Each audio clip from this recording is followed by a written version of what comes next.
Columbus Blue Jackets have had a really busy offseason. GM Donnie Waddell, some additions there, brought in a couple of veterans there. You can see Charlie Coyle and Miles Wood in that trade with the Colorado Avalanche. Some players moving on.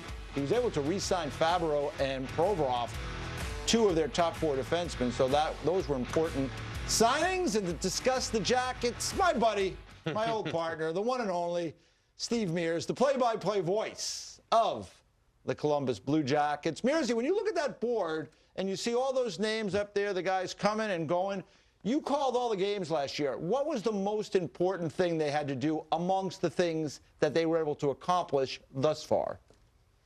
I think it was on the right column there, and just bringing back those two players who were unrestricted free agents. Dante Fabro, 4-year deal, and Ivan Provorov gets a 7-year deal. He loves being here in Columbus, being a Blue Jacket. And yeah, I think it was well documented. Don Waddell was looking at plan A, B, and C. He was rumored to be in the mix on that Noah Dobson trade, but at the end, Ivan Provorov is a good fit. The guy never missed the game. He had a really solid season and has fit in nicely in that top four with Fabro, Zach Werenski, of course, and then the young Denton Matejchuk, who was outstanding. So to bring back the same top four on defense, and then they're going to have to figure out the other pieces there. But I love the moves of bringing those two players back. Dante Fabro was a pickup off the waiver wire back in November, and he's really found a home here in Columbus and was the perfect complement on the top defensive pair as a right-shot defenseman playing with Zach Werenski. They were terrific. So I think for me, it's on defense and bringing back the entire top four with those two, plus Matejchuk and Werenski. All right, Mears, you talk about some of the roster moves they've made, but in many ways, will next year, last year was so hard for so many reasons, we understand, and Columbus admirably played so well, but somehow will next year almost be harder emotionally to follow up what happened last year and make sure that they play with as much passion, emotion, commitment this coming year as they were able to last year? Yeah, that's a great question. That, for me, is the question going into next season, because they're not going to sneak up on anybody anymore. Everybody around the league knows this is one of the hardest working teams in the NHL. You come to Nationwide Arena, it's one of the toughest venues to play in the NHL. So, yeah, that's the one question. And another one is, for the Jackets, there were so many players that had career years, starting with Zach Werenski, Kirill Marchenko, Adam Fantilli, Matthew Olivier. There were so many. Dante Fabro was another one. And it's not too often that you see players, and that number of players, do it again the following season. So if there are going to be players that take any type of a step back, how are they going to compensate? And who else is going to step up to try to help them win games next year? Mearsy, good to be with you. I'll see you in a few weeks for 3 Ice. I'm looking forward to that. Yeah. Should be a lot of fun, some 3-on-3 hockey, and my debut as a coach. But let's get back to the Blue Jackets. And what do they have to do? Kind of alluding to some of the question that Johnny asked you as far as the emotions of last season, and it was difficult, and Columbus playing so well, and you mentioned career years for some guys. What is one area, one thing, if they're going to be a playoff team next year and take that step from a good season last year, what do they have to improve in? For me, Dano, it always comes back to how you defend, and specifically for the Jackets, it is goaltending. That's the big topic for me. It looks like it's going to be Jet Greaves and Elvis Merzlikins. That's where we stand right now. Jet Greaves, of course, came onto this team at the end of last year and was a huge reason why the Jackets got back into the playoff picture and in that race in the Eastern Conference. 2 points. They just missed the postseason. Greaves was a big part of why they won those last 6 games, to get into that conversation, get back into the conversation. For me, going into the season, he is the #1 guy. He earned it from his play last year.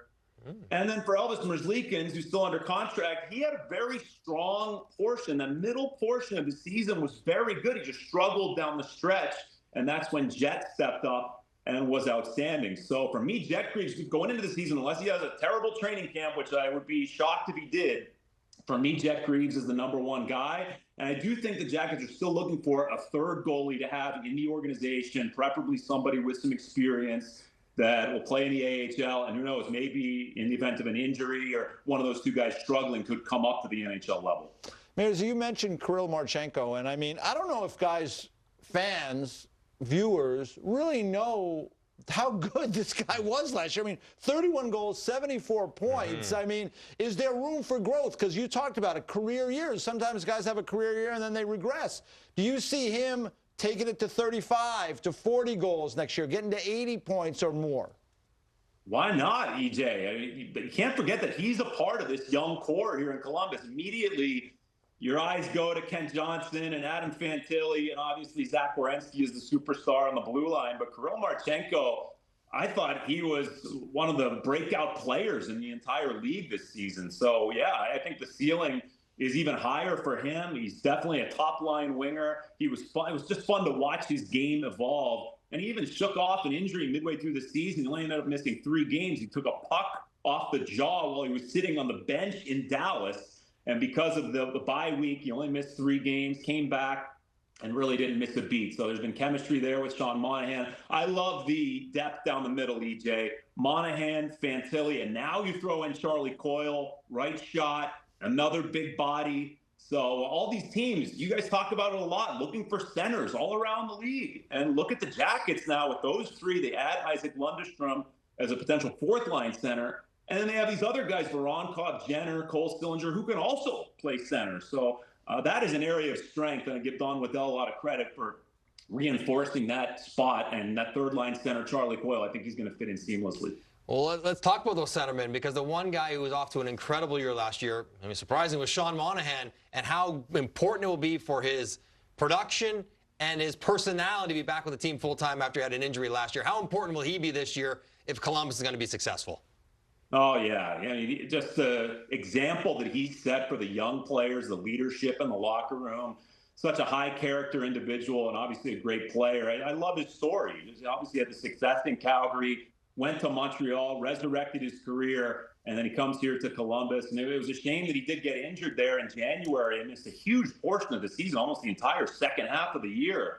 But that's when Adam Fantilli stepped up, and he was tremendous in the absence of Sean Monahan. So, yeah, you just look at the character in the dressing room.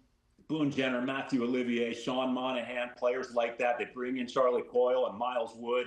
Both of those guys have great reputations. And it's all about physicality, right? Everybody wants to be like the Florida Panthers. Think about Miles Wood, Boone Jenner, Matthew Olivier, you got Goodbranson on the blue line. Nationwide Arena is going to be an unpleasant place for a lot of teams when you start throwing names around like that. Are you kidding me? I mean, these are just really physical players who play with a ton of energy, and that heavy forecheck game that the Jackets want to play, they can bring it. All right, Mears, before I let you go, I got to ask you, Dano brought it up. 3 Ice is back, and, you know, you, Bob Area, and Nick Gismondi handled the broadcasting duties, although I've heard, you know, you were skating today. Maybe you're going to get out there at some point in the 3 Ice. I would personally love to see that myself. Coach Danico may have a spot for you. Who knows? But give the viewers a little bit of an idea of what the 3 Ice is again. They had the year off last year. They're back this year. It's going to be based in Florida, and it's a lot of fun hockey. And I believe we're going to have some of those games right here on the NHL Network. Yeah, that's right. They're going to re-air here on NHL Network. We call it overtime all the time. It's really capitalizing on the success of 3-on-3 overtime in the NHL, which was one of the great ideas of the last couple of decades in the league. Everybody loves it. And it's really a lot of fun. And it definitely fills that void for hockey fans in the months of July and August. I can't wait to see Coach Dano behind the bench, one of the newer coaches.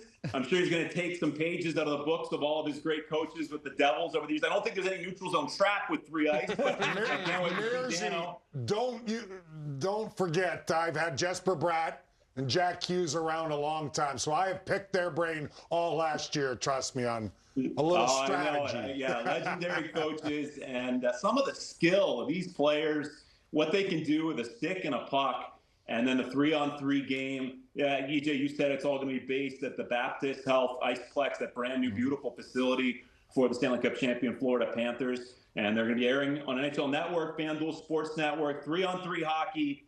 It's a lot of fun, and hopefully hockey fans all around the country will check it out. All right. Well, Mearsy, have fun down there in Florida. A little shout out to little Carter there. He's doing well. I see in the pictures you're bringing him up the right way, bringing him to the rink, which I love to see that. Have a good rest of the summer, buddy. We'll be talking to you. Carter loves hockey. He's always tuned in. Guys, thanks very much for having me.